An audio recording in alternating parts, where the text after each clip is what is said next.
కాబోయే కళాకారులకి కళాభిమానులకి art chat స్వాగతం సుస్వాగతం. ఈరోజు మీకు ఒక ముఖ్య విషయం చెప్పాలి. ఏంటంటే నేను ప్రతిసారి చెప్తూ ఉంటాను, ఒక ఇన్స్పిరేషన్ ఉండాలి. డ్రాయింగ్కైనా, పెయింటింగ్కైనా, ఒక కవిత్వానికైనా, దేనికైనా కూడా. అలాగే ఒకసారి నేను మా నేటివ్ ప్లేస్లో ఉన్నప్పుడే హైదరాబాద్కి వచ్చాను. మా సిస్టర్ వాళ్ళ ఇంటికి వచ్చేసి సిటీ చూస్తూ సాలార్జంగ్ మ్యూజియంకి వెళ్ళాం. మ్యూజియంకి వెళ్తే అక్కడ చాలా పెయింటింగ్స్ ఉన్నాయి, గొప్ప గొప్ప పెయింటింగ్స్ అంతా కూడా. అవన్నీ చూశాను, చాలా ఇన్స్పిరేషన్ వచ్చింది నాకు. అందులో న్యూడ్ పెయింటింగ్స్ కూడా ఉన్నాయి, ట్రాన్స్పరెంట్ డ్రెస్తో సెమీ న్యూడ్ పెయింటింగ్స్, చాలా రియలిస్టిక్ పెయింటింగ్స్ అన్నీ ఉన్నాయి. సరే, నేను ఏదో ఒక ఇన్స్పిరేషన్ అలా తీసుకుంటూ అంతకుముందు కొన్ని పెయింటింగ్స్ వేసాను. అన్నీ కూడా మేల్ పెయింటింగ్స్ వేసాను, మగవాళ్ళవే. రామకృష్ణ పరమహంస అని, ఒక కష్టజీవి అని, ఇలా కొన్ని మీకు చూపించాను నేను పెయింటింగ్స్. రియలిస్టిక్గా కొంచెం ట్రై చేద్దాం. అంతకుముందు ఏంటంటే నేను ఏదో రఫ్గా మామూలు డ్రాయింగ్ షీట్ మీద వేస్తుండేవాడిని. ఆ తర్వాత నాకు కొన్ని ఎగ్జిబిషన్స్ అవి చూసిన తర్వాత హ్యాండ్మేడ్ పేపర్ మీద వాష్ టెక్నిక్తో, ఆ వాష్ టెక్నిక్ అంటే ఒక్కొక్క కోటింగ్ వేయడం, దాన్ని వాటర్లో డిప్ చేయడం, కోటింగ్ అంతా కొంచెం పోతుంది, మళ్ళీ ఇంకొకసారి వేయడం. ఇలా వేసినప్పుడు ఏంటంటే అది ఎన్ని సంవత్సరాలైనా కూడా చాలా ఫ్రెష్ లుక్గా ఉంటుంది, కలర్స్ ఫేడ్ అయిపోవడం ఉంటుంది అన్నమాట. సో అది నేను తెలుసుకొని అప్పట్లో ఇంకా హ్యాండ్మేడ్ పేపర్ మీద కొంచెం డీటెయిల్డ్ వర్క్ చేద్దాం అని చెప్పేసి ఇప్పుడు మీకు ఇంతకుముందు చూపించినవన్నీ కూడా ఖాళీ టైప్ దొరికి అప్పుడు చేశానండి. సో అలాగే నేను ఆ మ్యూజియంలో నాకు చాలా బాగా అనిపించినాయి ఆ పెయింటింగ్స్. సరే, నేను కూడా ఆ ట్రాన్స్పరెన్సీ డ్రెస్ ఎలా వేస్తారు, తర్వాత ఆ రియల్ వర్క్ ఎలా చేస్తారు, హెయిర్ అంతా కూడా కొంచెం డీటెయిల్డ్గా చూస్తున్నాను. అంతకుముందు హెయిర్ అనగానే బ్లాక్ కలర్ వేసేయడం అయిపోయింది, హెయిర్ అలా చూపించేవాడిని. సో నాకు కొంచెం ఇంకా అప్పుడు డీటెయిల్ వర్క్ చేద్దామని అనుకుంటూ అప్పట్లో ఈ పెయింటింగ్ చేశాను అన్నమాట.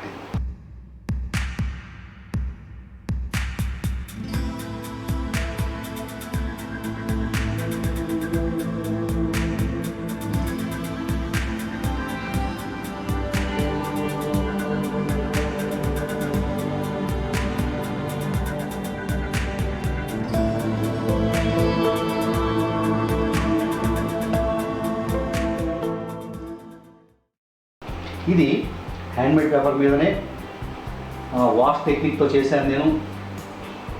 ఇందులో కొంచెం డీటెయిల్డ్ వర్క్ చేద్దాం, కొంచెం కష్టపడి. అంతకుముందు ఎక్కువసేపు కూర్చుండేవాడిని కాదు, ఒక గంట సేపు కూర్చుంటే అయిపోవాలి ఏ పెయింటింగ్ అయినా కూడా. సో అలా ఉండేది అనమాట. సో అలా కాకుండా ఆ పెయింటింగ్స్ నేను ఎగ్జిబిషన్స్ అవన్నీ చూసిన తర్వాత నాకు అనిపించేది ఏంటంటే, టైం ఎక్కువసేపు తీసుకొని అయినా సరే ఒక మంచి పెయింటింగ్స్ కనుక వేస్తే బాగుంటుంది అని చెప్పేసి అప్పుడు కొంచెం డీటెయిల్డ్గా ట్రై చేయడం, కవిత రాసి దానికి పెయింటింగ్ చేయడం, ఇలా ట్రై చేస్తున్నాను అనమాట. సో ఇది ఎందుకు చేశానంటే, ఫస్ట్ నేను అనుకున్నది ఏంటంటే ఈ ట్రాన్స్పరెన్సీ ట్రై చేద్దాం. సో అవి చాలా ఇదిగా ఉన్నాయి పెయింటింగ్స్ అన్నీ కూడా, అశ్లీలంగా. నా పరిధి మేరకు అప్పుడు నా వయసుకు తగ్గట్టుగా ఇంట్లో కూర్చొని చేయాలి కాబట్టి పెయింటింగ్స్ అన్నీ కూడా ఎవరు ఏమనుకోకూడదు, అబ్జెక్ట్ చేయకూడదు పెద్దవాళ్ళు అని చెప్పేసి నా పరిధి మేరకు నేను ట్రై చేయడం కోసం అని చెప్పి ఇది ట్రై చేశాను అన్నమాట. సో ఇక్కడ ఇన్నర్ వేర్ అది స్ట్రిప్ లాగా ఇది కనిపించాలి, దాని మీద మళ్ళీ బ్లౌజ్ కనిపించాలి.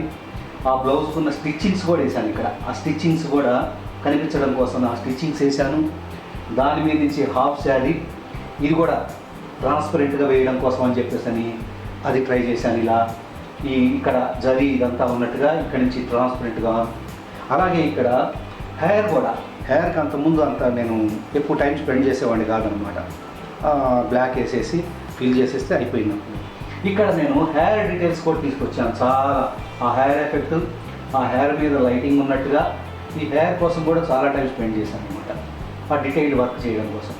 అలాగే లైటింగ్, హెయిర్ దగ్గర నుంచి బ్యాక్ లైటింగ్ ఉన్నప్పుడు ఆ ఎడ్జెస్ కొంచెం గ్లోగా కనిపిస్తాయి మనం. సో అది ట్రై చేయడం కోసం ఇలా అంతా కూడా ఒక ఎక్స్పెరిమెంటల్గా అనమాట. నేను అప్పటి వరకు ఎవరి దగ్గర నేర్చుకుంది లేదు, ఏం లేదు. ఆ తర్వాత నేను డ్రాయింగ్ మాస్టర్ దగ్గరికి వెళ్ళి కొన్ని మెళకువలు తెలుసుకున్నాను అనమాట, డ్రాయింగ్ ఎగ్జామ్స్కి వెళ్ళడం కోసం. దానికన్నా ముందు ఇవన్నీ ప్రాక్టీస్ చేశాను అప్పుడు ఖాళీ టైంలో. సో ఈ హెయిర్కి ఎలా పడుతుంది లైటింగ్, బ్యాక్ నుంచి లైటింగ్ ఉన్నప్పుడు ఆ హెయిర్ ఎడ్జెస్లో కలర్ఫుల్గా కనిపిస్తుంది. సో ఇది ట్రై చేశాను. అలాగే టియర్స్ కూడా ఇక్కడ ఉన్నాయి, టియర్స్ వేసాను ఇక్కడ. ఆ టియర్ ఆ డీటెయిల్గా కొంచెం వేసాను, ఇంకా కనపడలేదు ఇప్పుడు. ఇది వేసింది ఎప్పుడంటే ఇది ఆగస్ట్ 1989లో వేసాను ఇది అన్నమాట. అప్పుడే హ్యాండ్మేడ్ పేపర్ గురించి తెలుసుకున్నాను నేను, ఈ వాష్ టెక్నిక్స్ గురించి తెలుసుకున్నాను. సో అప్పుడు ఏంటంటే నేను అప్పటి నుంచి కొంచెం వర్క్ చేయడం నేర్చుకున్నాను. నేను అంతకుముందు మామూలు A4 పేపర్ మీద లేకపోతే డ్రాయింగ్ షీట్ మీద ఇలా వేసేవాడిని. ఆ డ్రాయింగ్ షీట్ మీద వేస్తే ఏంటంటే మనం ఎక్కువ కలర్స్ లేయర్స్ వేయలేము, వేసిన దానివల్ల పేపర్ పాడైపోతుంది.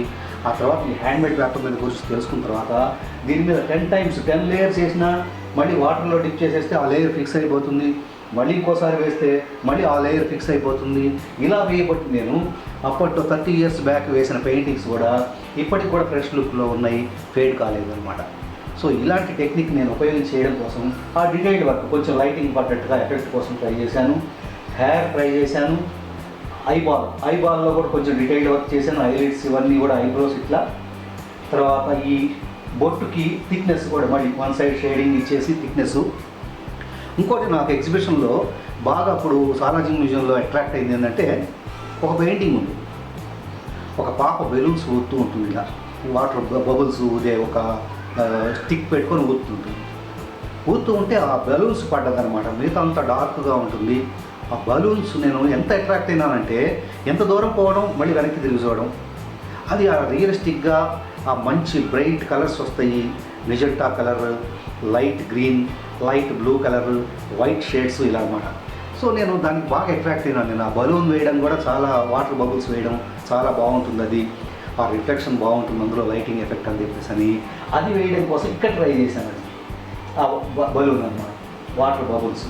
ఇట్లా మనం ఈ కొంచెం అంటే డ్రీమ్స్లో ఉన్నట్టుగా ఒక దాని గురించి ఎదురు చూస్తూ బాధపడుతూ ఉన్న లేడీని వేద్దాం అనుకొని ఇలా హెయిర్స్ వేసాను. ఆలోచిస్తున్నట్టుగా ఉండడం కోసం ఊరికే 2 బలూన్స్ వేసాను. నాకు అది గుర్తొచ్చి అప్పుడు ఎగ్జిబిషన్లో చూసాను అనమాట. ఇట్లా ఒక్కొక్కటి ఇన్స్పిరేషన్ తీసుకుంటూ మన పరిధి మేరకు, ఇప్పుడు అక్కడ నేను ఇంగ్లీష్ వాళ్ళ బొమ్మలు వేశారనమాట వాళ్ళందరూ. నేను మన సాంప్రదాయబద్ధంగా మన నేటివిటీకి తగ్గట్టుగా ఉండడం కోసం అని ఇలా ఒక అమ్మాయి డ్రా చేసేసి నేను, అలాగే గోల్డ్ ఎఫెక్ట్, దాంట్లో మళ్ళీ గోల్డ్లో కూడా లైటింగ్ ఎఫెక్ట్ మెరుస్తున్నట్టుగా ఇలా కొంచెం డీటెయిల్డ్ వర్క్ చేయడం కోసం అప్పుడు ట్రై చేయడం మొదలుపెట్టాను అనమాట. సో ఇలా మనకు ఏదన్నా ఒక ఎగ్జిబిషన్ పోయినప్పుడు, ఒక బుక్ చదివినప్పుడు, ఏదన్నా ఒక సన్నివేశం చూసినప్పుడు మనకు ఇన్స్పిరేషన్ వస్తుంది. దాన్ని బట్టి మనం కనుక డ్రాయింగ్ వేస్తే ఆ టైంలో ఉన్న ఆ ఇన్స్పిరేషన్తో మనం డ్రాయింగ్ ఇంకా కొంచెం బాగా వేయడానికి ట్రై చేస్తాం అన్నమాట. అలాగే రియలిస్టిక్ అనమాట. ఆ రియలిస్టిక్గా వేయడం పెయింటింగ్ అంటే నాకు ఎక్కువ నేను ఇంట్రెస్ట్ చూపించేవాడిని కాదు, ఎందుకంటే దానికి చాలా టైం పడుతుంది, అంత టైం ఉండేది కాదు. ఆ టైం తీసుకుంటే కానీ ఒక్కొక్క పెయింటింగ్ 2 months 3 months వేసేది కూడా ఉన్నాయి పెయింటింగ్స్. 6 months వేసిన పెయింటింగ్ కూడా నేను చూశాను, ఒక ఆర్టిస్ట్ అనమాట. అలా చాలా టైం తీసుకుంటారు వేయడానికి. టైం అందులో సీరియస్గా ఒకే టైంలో వేస్తే 5-6 గంటలు కూర్చుంటే కూడా బోర్ కొడుతుంది, మనం అనుకున్న డ్రాయింగ్ కరెక్ట్గా రాదు.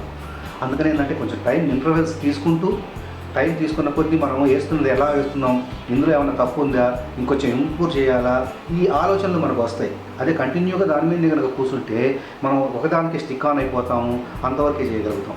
అందుకని రోజు కొంచెం పెయింటింగ్ వేస్తూ, కొంచెం మళ్ళీ గ్యాప్ తీసుకుంటూ, మళ్ళీ రిలాక్స్ అవుతూ కనుక చేస్తే అందులో బాగా పర్ఫెక్షన్ వస్తుంది. ఇవన్నీ నేను ఎందుకు చెప్తున్నానంటే, ఇప్పుడు అప్కమింగ్ ఆర్టిస్టులు ఉన్నారు, వాళ్ళకి ఫస్ట్లో ఎలా ఉందంటే కొంచెం బొమ్మ కుదిరితే చాలు అనుకుంటారు. ఆ కుదిరిన తర్వాత ఫలానా మనిషి బొమ్మ వేసామని చెప్పి అందరూ ఐడెంటిఫై చేస్తే చాలు అనుకుంటాం, వెల్ నోటెడ్ పర్సన్స్. అలా వాటితో కొంచెం ఇంకా డీటెయిల్డ్ వర్క్ చేస్తే బాగుంటుంది అనుకుంటాము. ఇట్లా మనం అప్కమింగ్ ఆర్టిస్ట్కి నేను చెప్పేది ఏంటంటే, టైం తీసుకోండి, స్లోగా వేయండి. మనం ఎంత టైం తీసుకున్నాం ఈ డ్రాయింగ్ వేయడానికి, పెయింటింగ్ వేయడానికి అని చెప్పేసి ఎవరు అడగరు. ఫైనల్గా ఎంత బాగుంది డ్రాయింగ్, ఎంత రియలిస్టిక్గా ఉంది అని చెప్పేసి నేను చూస్తారు. సో అలా మీరు కూడా ట్రై చేస్తూ ఉండండి, ఇన్స్పైర్ అవుతూ ఉండండి. కొన్ని డ్రాయింగ్స్కి ఎగ్జిబిషన్స్ చూస్తుండండి, పెద్ద వాళ్ళు వేసిన పెయింటింగ్స్ చూస్తుండండి. నేను అలాగే చేస్తాను అనమాట. ఎందుకంటే మనకు ఆ ఇన్స్పిరేషన్ వచ్చినప్పుడు ఏంటంటే బొమ్మ మనం ఇంకాస్త కాన్సన్ట్రేషన్ చేసి వేయగలుగుతాం. ఏదో ఒకటి వేద్దామని కూర్చొని ఏదో ఒక పెయింటింగ్ కనుక వేస్తే దాంట్లో మనకు అంత ఇన్స్పిరేషన్ రాదు. ఎందుకంటే దానికి చాలా మంచి ఎన్విరాన్మెంట్ ఉండాలి, ఇంట్లో వాళ్ళ కోఆపరేషన్ ఉండాలి, ఏదైనా వేయడానికి మనకు కాస్త లీజర్ టైం దొరకాలి, అలా ఉంటుందన్నమాట. కానీ మన స్టడీస్లో ఉంటాం. అందరూ స్టడీస్లో ఉన్నప్పుడు అవి వాటికి కావాల్సిన ఇంపార్టెన్స్ ఇస్తూ ఈ రోజుల్లో చాలామంది అదర్ యాక్టివిటీస్లో కూడా ఇంపార్టెన్స్ ఇచ్చి వాళ్ళ ప్రతిభను చూపించుకుంటున్నారు. అలాగే ఈ ఆర్ట్ కూడా ఒక మంచి మన టాలెంట్ చూపించుకోవడానికి ఒక ఆయుధం అనమాట. సో ఇలాంటిది ఏదన్నా మనం నేర్చుకున్నప్పుడు అందరిలో ఒక ఐడెంటిటీ ఉంటుంది. మనల్ని గుర్తుంచుకుంటారు టీచర్స్ కూడా.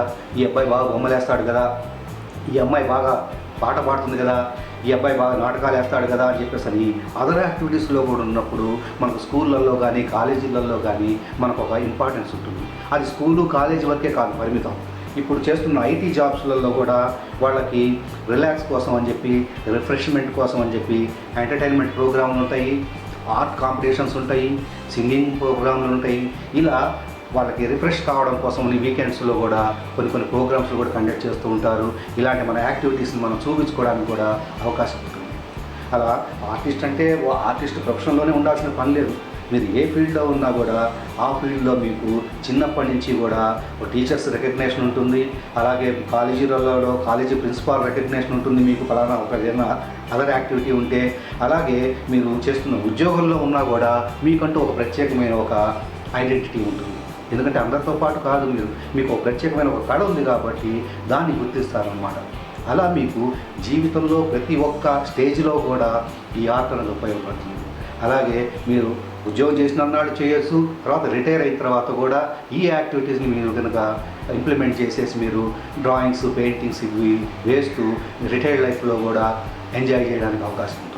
టైం పాస్ చేయడం ఎలాగా ఏం చేయాలా అని చెప్పి ఆలోచించే పెద్దవాళ్ళు చాలామంది ఉన్నారు. రిటైర్ అయిన తర్వాత ఏం చేయాలో తోచక అన్నాళ్ళు బిజీగా వర్క్ చేసి ఒక్కసారిగా బయటకు వచ్చేటప్పటికి చాలా డిప్రెషన్లోకి వెళ్ళిపోతుంటారు. అలాంటప్పుడు కనుక మనం ఒక యాక్టివిటీని కనుక మనం నేర్చుకొని దాన్ని కనుక ఫాలో అవుతూ చేస్తూ ఉంటే ఆ డిప్రెషన్స్ ఉండవు, మనసు ప్రశాంతంగా ఉంటుంది, మనిషి ఆరోగ్యంగా ఉంటారు. ఎప్పుడైతే మనసు ప్రశాంతంగా ఉంటుందో అప్పుడు మన జోలికి రోగాలు రావు, మనం ఆరోగ్యం బాగుంటుంది, మంచి యాక్టివిటీ మనం చేసుకున్న వాళ్ళు అవుతాము.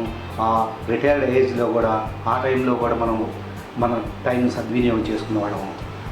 ఇలాగే నాకు జరిగిన విషయాలు, నేను చేస్తున్నవి, నా యాక్టివిటీసు, నేను ఒకప్పుడు ఎలా చేశాను, అలాంటివి రకరకాల విషయాలు ఇప్పుడు వచ్చి అప్కమింగ్ ఆర్టిస్ట్కి తెలియడం కోసం అని చెప్పి ఇన్ని రకాల విషయాలు నేను చెప్తున్నాను. ఇంకా నా నుండి చాలా విషయాలు తెలుసుకోవాలంటే నా ఛానల్ లైక్ చేయండి, షేర్ చేయండి, సబ్స్క్రైబ్ చేయండి. ఇలాంటి విషయాలు మరిన్ని నేను చెప్పాలని అనుకుంటున్నాను. కళాకారులని మనం గౌరవించాలి, కళాకారులుగా మనం తయారు చేయాలి అని చెప్పేసి నేను అనుకుంటున్నాను. చాలా గొప్ప గొప్ప ఆర్టిస్టులు ఉన్నారు. నాకు తోచిన విధంగా నాకు పెద్ద టైం దొరకలేదు చేయడానికి. కొంచెం తెలిసిన దాంట్లోనే నేను ఉద్యోగం చేసి అడ్వర్టైజింగ్లో ఒక ఆర్టిస్ట్గానే నేను ఇప్పటి వరకు కూడా కొనసాగుతున్నాను. సో అలాంటి అవకాశాలు వస్తాయి, అలాంటి అవకాశాలను ఉపయోగించుకోవచ్చు. ఏది మనకు అలాంటి ఉద్యోగాలు వద్దనుకున్నప్పుడు మన సెల్ఫ్ సాటిస్ఫాక్షన్ కోసం అని చెప్పి మనం ఈ డ్రాయింగ్ని, పెయింటింగ్ని వేసి సాటిస్ఫై కావచ్చు. సో ఈ రోజుకి ఈ విషయాలు చాలు. వచ్చే ఆదివారం మరికొన్ని విషయాలు మాట్లాడుకుందాం. అంతవరకు సెలవు, బాయ్.